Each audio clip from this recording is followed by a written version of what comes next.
Review of Marco Malayalam movie. Malayalam industry నుంచి ఎప్పుడు చూసినా కూడా స్లో నెరేషన్తో ఒక కాన్సెప్ట్ బేస్డ్ ఫిలిమ్సే కాకుండా ఈసారి stylish action brutal violent film రావడం కొత్తగా అనిపించింది. అందులోనూ వెర్స్టైల్ యాక్టర్ ఉన్ని ముకుందన్ని కంప్లీట్ బ్యాడాస్ క్యారెక్టర్లో చూపించడం ఫుల్ కిక్కిచ్చింది నాకు. అండ్ ఇండియన్ సినిమాలో one of the most anticipated ప్రాజెక్ట్స్గా రిలీజ్ అయిన ఈ మార్కో మూవీ ప్రెజెంట్ అయితే తెలుగు డబ్ లేదు, అందుకే కసిగా మలయాళం లాంగ్వేజ్లో విత్ ఇంగ్లీష్ సబ్టైటిల్స్తో చూసేసా.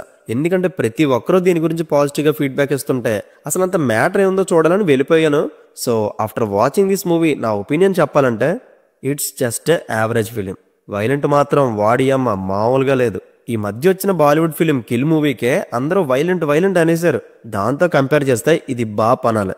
సగం కట్ అయిపోయిన చేతులు, ఆ బ్లడ్ బాత్, చూడడానికి డిస్టర్బింగ్గా ఉండే విజువల్స్, వామ్మో సెన్సిటివ్ పీపుల్ ఉంటే వెళ్ళకపోవడమే మంచిది.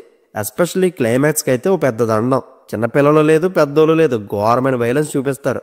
అండ్ డైరెక్టర్ హనీఫ్ అదేని గారు ఈ మూవీలో ఒక family emotion and revenge backdrop నమ్ముకొని కంప్లీట్ వైలెంట్ యాంగిల్లో బ్యాడాస్ క్యారెక్టరైజేషన్తో స్లో మోషన్ ఎలివేషన్స్తో యాక్షన్ ప్యాక్డ్ మూవీని ప్రిపేర్ చేశారు. అండ్ ప్లాట్ వైజ్ ఇది చాలా సింపుల్ రొటీన్ ఫార్మ్లో తీసుకున్నారు. తన బ్రదర్ని చంపిన వాళ్ళని హీరో రివెంజ్ తీర్చుకోవడం అనే పాయింట్ని బేస్ చేసుకొని దాని చుట్టూ వైలెంట్ స్టఫ్ని ఎక్స్పీరియన్స్ చేయించారు. యాక్చువల్గా వైలెన్స్ అనేది ఎంత ఎక్కువ ఉంటే దాని వెనకుండే ఎమోషన్ అంత స్ట్రాంగ్ ఉండాలి. బట్ ఇందులో మొత్తం బ్రుటాలిటీయే కనబడుతుంది కానీ ఎమోషన్ ఎక్కడ వర్కౌట్ అవ్వలేదు. అందులోనూ స్టోరీ కూడా చాలా అవుట్డేటెడ్ కాన్సెప్ట్. టైటిల్ మార్కో అని పెట్టారని సినిమా అంతా ఆ క్యారెక్టర్ చేసే వైలెన్స్ మీదే తీసుకెళ్లిపోయారు. పోనీ అతని ఇంటెన్స్ జర్నీకి క్లైమాక్స్లో ఏమైనా హ్యాపీ ఎండింగ్ ఉంటుందా అంటే అదే పెద్ద బ్లండర్ సినిమాకి. నాకైతే ఏం సాధించాడో వీడి చివరికి అనిపించింది. క్లైమాక్స్ మాత్రం నేనైతే చాలా డిసప్పాయింట్ అయ్యాను. బట్ యాక్షన్ సీక్వెన్సెస్ మాత్రం టూ గుడ్గా ప్రజెంట్ చేశారు.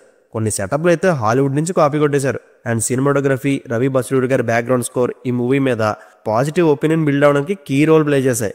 ఓన్లీ సినిమాలో ప్రొటాగనిస్ట్ క్యారెక్టర్ తప్ప ఇంకే క్యారెక్టర్ మన మైండ్లో రిజిస్టర్ అవ్వదు. ఇంకా మెయిన్ లీడ్లో ఉన్న ఉన్ని ముకుందన్ గారి స్క్రీన్ ప్రెజెన్స్ బాగా నచ్చింది నాకు. ఆ మేక్ ఓవర్లో జాన్ విక్ స్టైల్లో ఉన్నారు.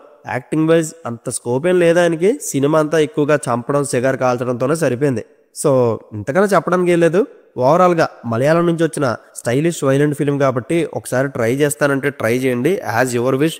తెలుగు లేదు, తెలుగు రిలీజ్ అయ్యాక చూస్తానంటే మరీ మంచిది. మళ్ళీ చెప్తున్నా, సాఫ్ట్ హార్టెడ్ పర్సన్స్ ఉంటే ఈ సినిమాకి దూరంగా ఉండండి. కంటెంట్ ఏం లేదు, మొత్తం అంతా వైలెన్స్. ఫైనల్గా ఈ మూవీకి నేను ఇస్తున్న rating 2.5 out of 5. So see you in the next video. Take care friends and thank you.